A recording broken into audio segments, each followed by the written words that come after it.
Hello, so let's talk about our blog post settings. If you head on over to Flotheme, you go to posts.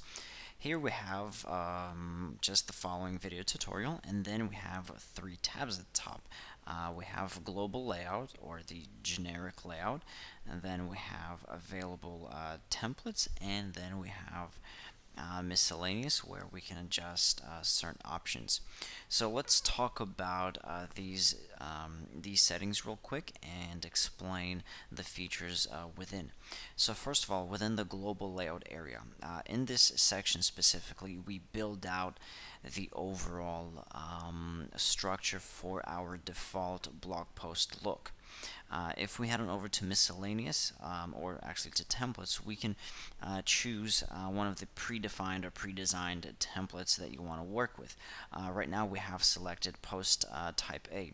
We can select a post type B and click on apply template confirm, and we'll then are taken back to the global layout, and the options here will change accordingly to the post type B layout. Okay, let's just go back to post type A real quick, as my blog post is created with the following layout. So once you've selected one of our default layouts, if you go on over to posts and you create a new blog post, so you click on posts, add new, you add in your blog post title, add in your text, images, and so forth, categories, featured image, all that good stuff. You click on publish post, and the default look of the blog post that you have will be according to the layout that is selected from either the templates or from the global layout. So that would be the default look for your blog post. If you want to make any changes to the default layout that we provide, the process is very simple. You scroll down to the bottom and then click on add block, and then add whatever block of content you may want to have within your blog posts by default. Okay, so once again, just want to emphasize that within the Flotheme post section, we are creating the default layout for every single blog post that you create later on within your website. However, whenever you create a blog post, as you add in your content and as you scroll down, here we have the option to use a custom layout for a specific blog post.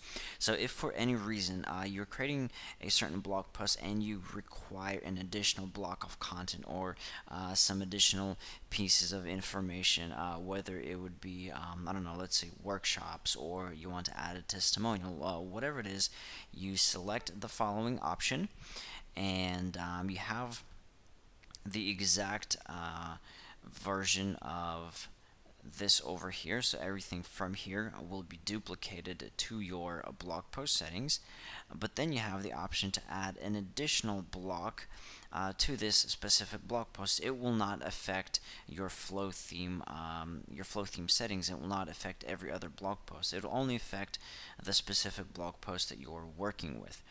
Okay, so once again, if you want to add an additional piece of content or an additional info block with images or text, you can select use a custom layout for this post, and then add additional content or remove content if that is required. Let's say we may want to remove the comments area as an example. Okay, so let's just do a quick demo of how everything works.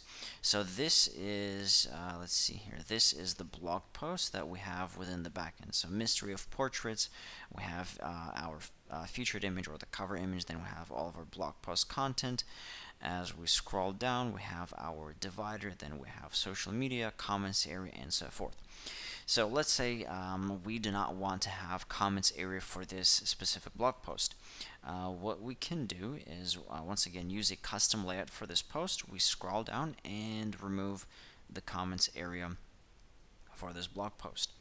Okay, then we go ahead, click on update, and we refresh our blog post.